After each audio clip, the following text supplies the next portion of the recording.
This is the X-Zone Broadcast Network, broadcasting worldwide on broadcast affiliates and satellite program providers, including CNN Broadcast Network, Sirius Satellite Network, Star Media, Good News Radio Network, Angel Broadcast Network, Wiki Broadcast Network, and WPBN TV. For more information on the X-Zone Broadcast Network, visit us at www.xzbn.net.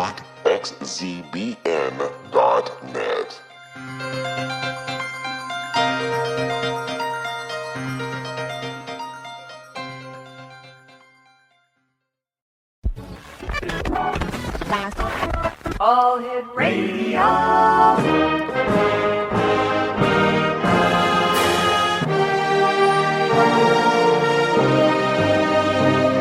Welcome to the X-Zone, a place where fact is fiction and fiction is reality. Now, here's your host, Rob McConnell.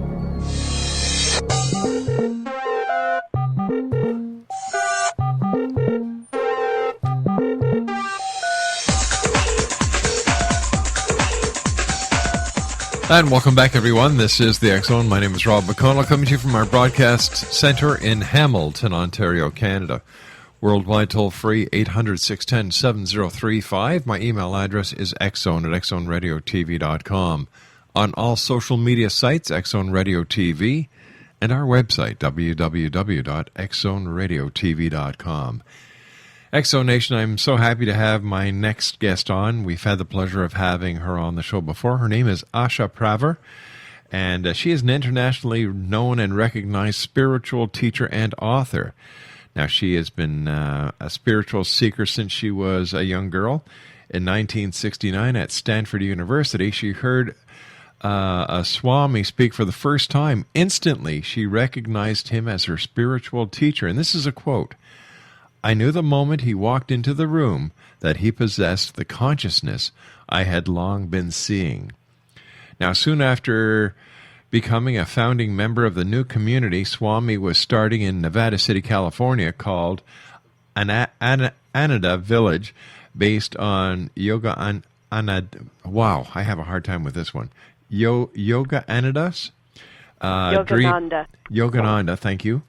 Dream of world brotherhood, colonies for simple living and high thinking. Joining me now from New York City, where she's taking a bit of a breather from a book conference there, is my guest this hour, Asha Praver. And Asha, welcome back to the X-Zone. It's so nice to hear your voice. It's really a joy to be here. Thank you for asking me to come. It's my pleasure, Asha. You know, since you and I last talked, I have spoken to many people, both on air, off air, that I meet at conferences, conventions, who are all just talking about this new awakening, this new stirring within them. It's if something has clicked open in our DNA. And I was wondering if you are experiencing that as well through your many travels and the people that you meet. Yeah, I think we really are at what I might call an astral moment, where it seems like all the forces are lining up and people are being asked to make choices, and a lot of people are choosing a bigger picture. Instead of pulling back into themselves, they're wanting to reach out and embrace a greater reality. I definitely think it's a trend that we're seeing all over the place now. Like people are finally... Exactly. And I believe this is at a very pivotal time in this planet's evolution, as well as the evolution of humanity as a whole. Yes. It's undeniable, in my opinion, that this is part of the plan, that we were brought to this point so that we could reflect on what we have done, and now being given the choice of what we can do if we've smartened up enough to make the right choice.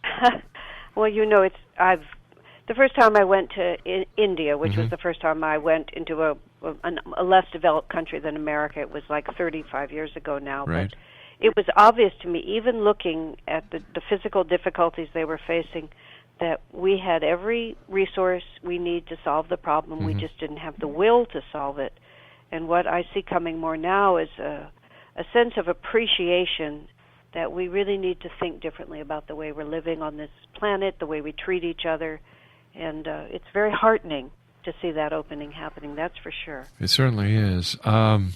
You're in New York doing a book fair, and are there more and more books coming out pertaining to the new age of enlightenment, the spiritual awakening, or the spiritual rejuvenation? I certainly found it just walking around the fair. There's it's like there's a thread that like a note. I would put it like a note being sounded cosmically, and people are hearing it and pulling down their little piece of the melody. It's been really interesting. I've been sitting in our publisher's booth for the last 2 days, and it's like I've been sitting there with my own book right at the front, and people walk by, and it's like I can tell who's going to stop. I can tell who ought to stop. And sometimes they'll walk past, and then they'll come back, because you can feel that their consciousness is vibrating on a level where we match. And then we have a connection. We share books. They give me theirs. I give them mine. And it's not the majority, alas, but it's a solid line, I think, running through everything right now. Fascinating. You and I have to take our first 2-minute commercial break. Thanks so much for joining us. I look forward to talking to you over the next hour, and especially about this new film entitled Finding Happiness. Stand by. You and I will take our break. We'll be right back. X-Zone Nation, our guest this hour, is a lady that we've had the pleasure of having on the show before. Her name is Asha Praver, and we're going to be talking to Asha when I come back about a new film. It's a docudrama called Finding Happiness. My name is Rob McConnell. This is the X-Zone, and I truly hope that each and every one of you listening around the world find your happiness, and that you're able to share the happiness with everybody you know, because by sharing happiness, by sharing what we feel is good, we'll make this world a better place to live in. We'll be back on the other side of this break. Don't go away.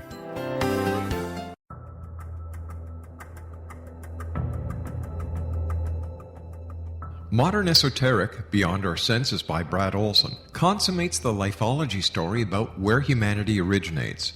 It is the lost continents, the primitive wisdom, the mythos of creation, and the rethinking of ancient history as we are taught in academia.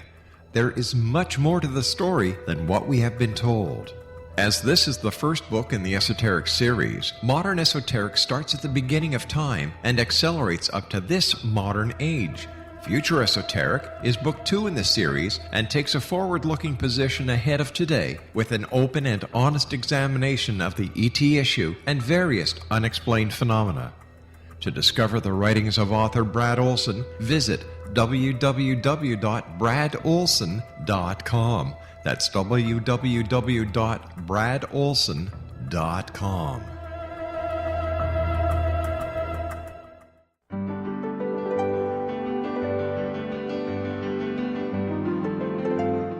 Named one of the world's greatest psychics, Elizabeth Joyce is now giving readings worldwide via Skype.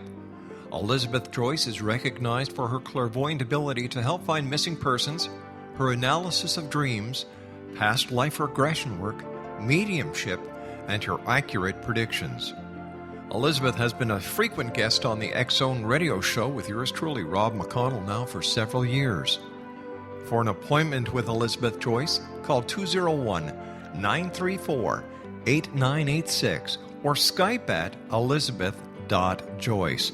And for more information, you can always visit Elizabeth Joyce online at www.new-visions.com.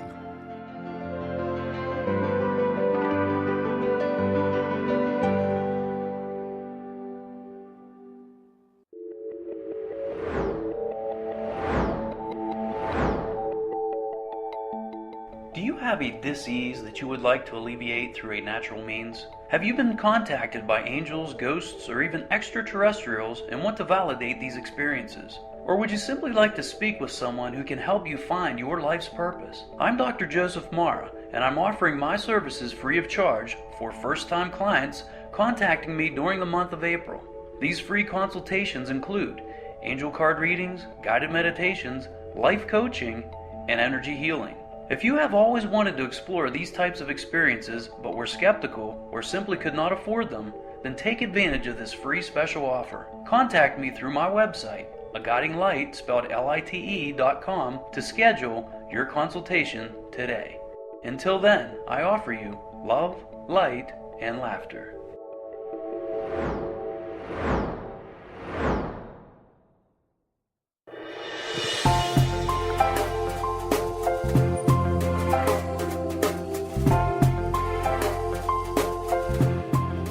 And welcome back, everyone. This is the X Zone, and we're coming to you around the world on the X Zone Broadcast Network and our fine family of broadcast affiliates and satellite program distribution centers.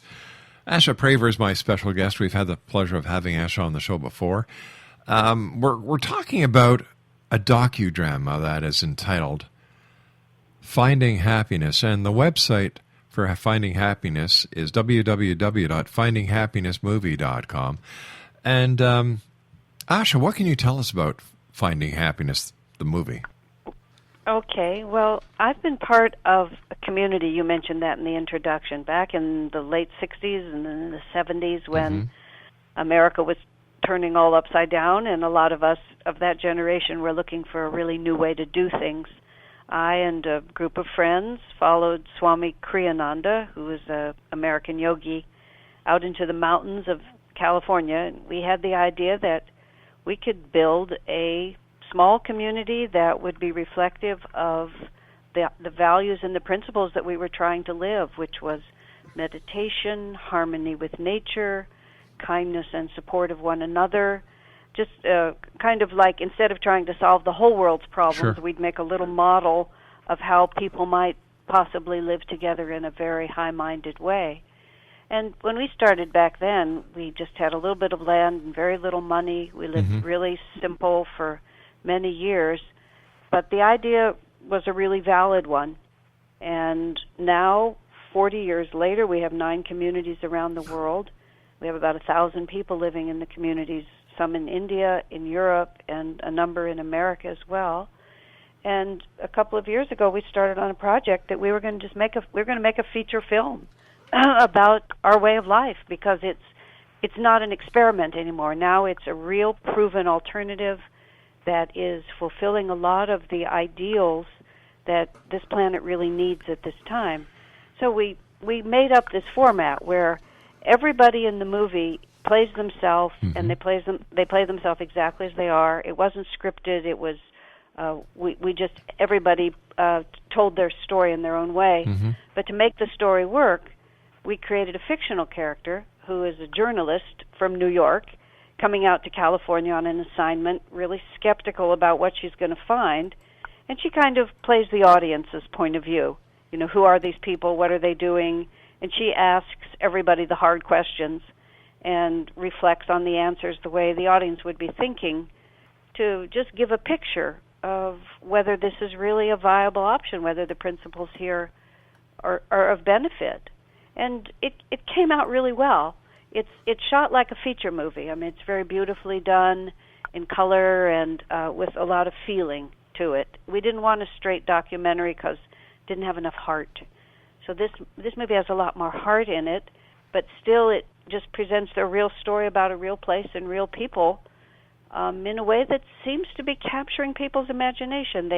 They're picking up out of the movie just what we hope they would, which is a lot of enthusiasm for our communities, which is fine, but much more importantly for a lot of the principles that have made the community work. And there are things that people are looking for: simpler living, less materialism, more in harmony with nature, sustainable resources, the practice of meditation, more holistic education for kids, creative expression, lots of what our world needs more of, I would say.